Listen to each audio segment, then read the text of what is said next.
नमस्कार साथियों, class 12th वालों के लिए और मैथमेटिक्स वालों के लिए आज एक बहुत महत्वपूर्ण प्रश्न लेके आए हैं। ठीक है, ये बहुत महत्वपूर्ण प्रश्न है और आप देख सकते हैं कि ये कितनी बार पूछा गया है और ये पेपर में इस वर्ष पूछे जाने की इसकी संभावना बहुत अधिक है। ठीक है, तो प्रश्न को हम बहुत अच्छी तरीके से समझेंगे। यदि आपको अगर ये प्रश्न इस वीडियो से समझ में नहीं आए तो आप कमेंट में बता देना भैया। ठीक है, और वीडियो को एंड तक देखना, तभी आपको ये प्रश्न समझ में आएगा और ये पेपर में आ सकता है। इस बार बहुत ज्यादा संभावना है इसके आने की। ठीक है, तो प्रश्न क्या कह रहा है कि सिद्ध कीजिए कि दिए हुए संपूर्ण पृष्ठ और महत्तम आयतन के लंबवृत्तीय बेलन की ऊंचाई उसके आधार के व्यास के बराबर होती है। ये सिद्ध करना है। ठीक है, तो आपने बेलन देखा है? जी हाँ भाई, देखा होगा। देखिए मैं साइड से बना देता हूं। ये आपका क्या है? एक बेलन। ठीक है, एक बेलन में आपको बना रहा हूं इधर साइड से। ठीक, ये एक बेलन है। जी हाँ, बिल्कुल सही बात है।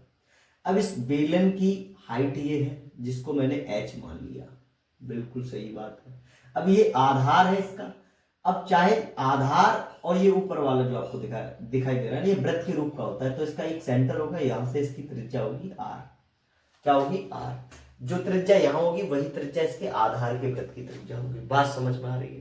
तो हम यहां लिख सकते हैं कि माना बेलन के आधार की त्रिज्या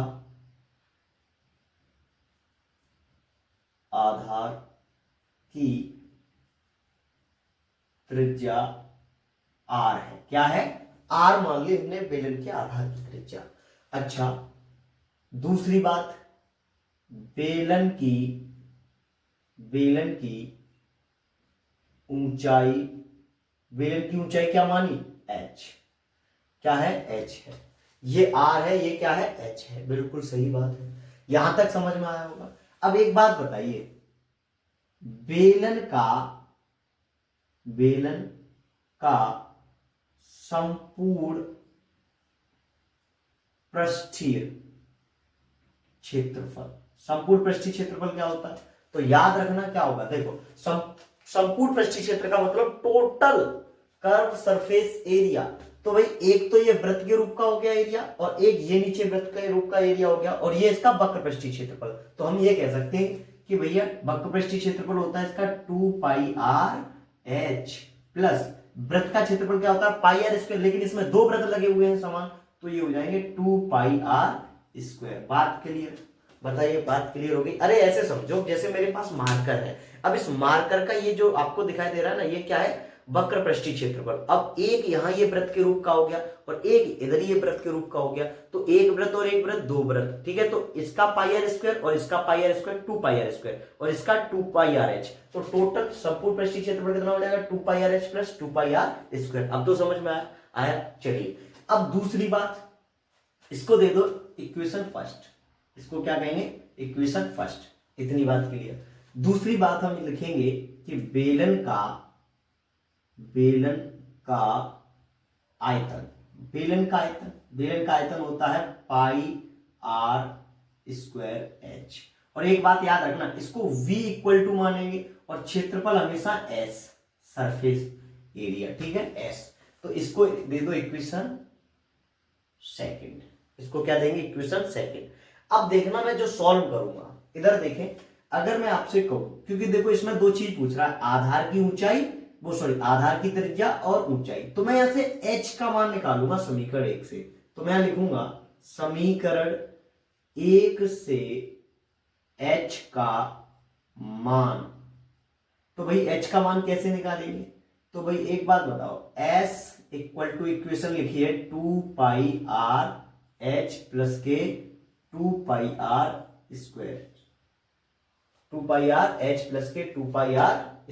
बात क्लियर है यहां तक? अरे बोलिए, बात क्लियर है ना? अच्छा जी, बात क्लियर है। अब मेरी बात सुन लो। क्या सुना दे जी? ये सुन लो कि भाई इसमें से h की वैल्यू निकालनी है, तो इधर इसको भेजो। बिल्कुल सही बात है। तो ये बन जाएगा s माइनस के 2πr²। क्यों भैया? पक्षांतर करने पर चिन्ह बदल जाते हैं, और यहां बच गया 2πrh। इतनी बात क्लियर? जी हाँ सर, बिल्कुल क्लियर। अब इधर देखिए, अगर मैं आपसे कहूं कि इसको सीधा करके लिख दीजिए तो 2 pi r h equal to S minus k 2 pi are square. अरे मैं सीधा भी कह सकता था, डायरेक्ट एक स्टेप मैंने क्यों बढ़ाया, क्योंकि आपको समझ में आया, ठीक है। नहीं तो मैं सीधा लिख सकता था, कोई दिक्कत नहीं। अब एच की वैल्यू यहां से निकालेंगे तो ये मल्टीप्लाई में रह गया ना सर, वो किस में चला जाएगा, डिवाइड में पक्षांतर करने पर। तो ये बचेगा S minus 2 pi are square बट्टे इतना आ जाएगा डिवाइड में, यानी 2 पाई आर। इतनी बात क्लियर। ये हमें मिल गई h की वैल्यू। अब मैं अगर आपसे कहूं कि h का मान समीकरण दो में रखने पर जब मैं समीकरण 2 में रखूंगा h का मान, तो भाई एक बात बताइए, समीकरण 2 कौन सा है, ये वाला। तो v इक्वल टू क्या आएगा, पाई आर स्क्वायर जैसे का तैसा इंटू h की जगह ही तो ये मान रखना है, तो h की जगह क्या रखना है, s minus k 2 pi are square बट्टे 2 पाई आर। इतनी बात क्लियर। हाँ जी बिल्कुल क्लियर। देखो पाई से तो पाई कैंसिल आउट, एक आर से इसकी एक आर कैंसिल, तो ये हमारे पास बचेगा v equal to S minus एक आर और यहां बच गया, तो आर का मल्टीप्लाई एस में करेंगे तो क्या आएगा, एस आर। अब इस आर का मल्टीप्लाई किस में करेंगे, इस आर में, तो भाई ये बन जाएगा minus k 2 pi are Q बट्टे 2। इतनी बात क्लियर, इतनी बात समझ में आई। बताइए आयतन, यानी हमने आर एच की वैल्यू निकाली और यहां रख दी। अब आपने पढ़ा होगा कि भाई यहां कह रहा है महत्तम मान निकालने के लिए पहले तो हमें क्या निकालना पड़ता है, डी वी, या पहले वहां निकालते थे D Y over D X, फिर निकालते उसके बराबर रखते थे जीरो। क्या रखते थे, जीरो। तो हम यहाँ लिखेंगे क्या, ठीक है, यानी क्रांतिक बिंदु इसके निकाल दो। तो यहां हम क्या लिखेंगे, अगर मैं आर के सापेक्ष इसका आयतन का अवकलन करूं तो क्या आएगा, ये आएगा डीवी, यहां दिखाई दे रहा है आपको, चलो मैं यहां कर देता हूं, नहीं दिखाई दे रहा होगा, तो क्या लिखेंगे, dv upon d r equal to, अब s तो कांस्टेंट वैल्यू है इसका, तो होगा नहीं, r का होगा, तो यहां बच जाएगा s माइनस, अब इधर देखिए 2 जैसे का तैसा, पाई जैसे का तैसा, और यहां r का कितना हो जाएगा, r का हो जाएगा 3 इंटू आर स्क्वायर अपॉन 2। बात समझ में आई। अच्छा, dv upon d r equal to 2 तिया 6, यानी s माइनस के 6 पाई आर स्क्वायर अपॉन 2। बात समझ में आई। अगर मुझे क्रांतिक बिंदु निकालने हैं तो dv upon d r equal to क्या रख दूं, 0, तभी हमें क्या मिलेंगे, क्रांतिक बिंदु मिलेंगे। बिल्कुल सही बात है। तो अगर मैं यहां रखूंगा 0, तो 0 equal to s minus 6 pi are square upon 2 को ले जाएंगे क्रॉस मल्टीप्लीकेशन से, तो भाई ये बन जाएगा 0, तो 0 इक्वल टू बच गया s minus 6 pi are square. बात क्लियर यहां तक, बताइए यहां तक बात क्लियर। अच्छा जी, अगर मैं यहां s इक्वल टू निकालूं तो क्या आएगा, 6 पाई आर स्क्वायर। मुझे यहां से अगर मैं आपसे कहूं कि r की वैल्यू चाहिए, तो r बराबर क्या आएगा, r बराबर सर जी आ जाएगा, आर स्क्वायर बराबर आएगा s अपॉन 6 पाई। कैसे, क्योंकि r के मल्टीप्लाई में कौन है, 6 पाई, और जब भी पक्षांतर करते हैं तो वो डिवाइड में जाता है, तो ये मुझे आर स्क्वायर की वैल्यू मिल गई। अब मैं यहां से बात करूं कि r इक्वल टू क्या आएगा, तो r इक्वल टू आपका आएगा अंडर रूट के अंदर s अपॉन 6 पाई, और ये प्लस माइनस दोनों के साथ आप लिख सकते हैं, क्रांतिक मान दो निकलते हैं, पॉजिटिव एक नेगेटिव। अगर यहाँ रेडियस हमेशा कैसी होती है, पॉजिटिव, तो r की वैल्यू हम यहाँ क्या लेंगे, r की वैल्यू हम यहाँ लेंगे पॉजिटिव के साथ, यानी हम यहाँ ले सकते हैं, आगे मैं यहाँ सॉल्व कर दूं, तब भाई r बराबर क्या निकल के आया, r बराबर निकल के आया अंडर रूट के अंदर s अपॉन 6 पाई। यहां तक बात क्लियर। अच्छा, फिर इसके बाद हम क्या करते थे, फिर हम चेक करते थे इसका क्या, प्रत्यवकलज करके, यानी दोबारा अवकलज करके, dy ओवर dx करके, सॉरी हाँ dy ओवर dx, ठीक है, दोबारा अवकलन करेंगे तो भाई क्या निकलता था, फिर हम महत्तम मान चेक करते थे, महत्तम है या न्यूनतम, ठीक है, न्यूनतम और उच्चतम। ठीक, अब मेरी बात सुन लो, तो हम क्या करेंगे, d2v upon d r square equal to, अब इसका मैं क्या कर दूं, इसी का अवकलन करना है दोबारा।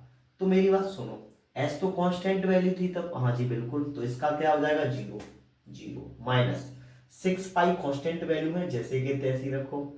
आर स्क्वायर का कितना हो जाएगा, इनटू में 2r अपॉन 2 जैसे का तैसा। तो d2v upon d r square equal to minus के 6 दो छिक्का 12 पाई आर अपॉन 2 से 12, देखो 2 से 12 कितनी बार, 6 बार कैंसिल आउट हो गए, यानी d2v upon d r square equal to minus के 6 पाई आर। अब आर की वैल्यू हमने यहां से निकाली, अब आर की वैल्यू यहां रख दीजिए, तो ये आएगा d2v upon d r square equal to minus के 6 पाई और अंडर रूट के अंदर s अपॉन आर। कहने का मतलब अब यहां से हम क्या करेंगे कि जो हमारा d2v upon d r square है वो माइनस में है, तो माइनस में आता है तो भाई मान कैसा होगा, कौन सा आएगा भैया, महत्तम। ठीक है, क्योंकि ये ऋणात्मक है, तो ऋणात्मक के लिए मान कैसा आता है, महत्तम। ठीक है, कैसा आता है, महत्तम। तो आप चाहो यहां से भी महत्तम लिख सकते हो, कोई दिक्कत नहीं, यहां तक कोई समस्या, किसी को कोई परेशानी। यानी हम ये कह सकते हैं कि r बराबर अंडर रूट s अपॉन 6 पाई पर स्थानीय बिंदु, ठीक है, बिंदु d2v upon d r square less than है किससे, 0 से। तो भाई ये कैसा होगा, ये महत्तम होगा, क्या होगा, महत्तम। बात समझ में आई, यानी 0 बड़ा है ये छोटा है, तो क्या आएगा, महत्तम आएगा। बात क्लियर, यहां तक बात समझ में आई।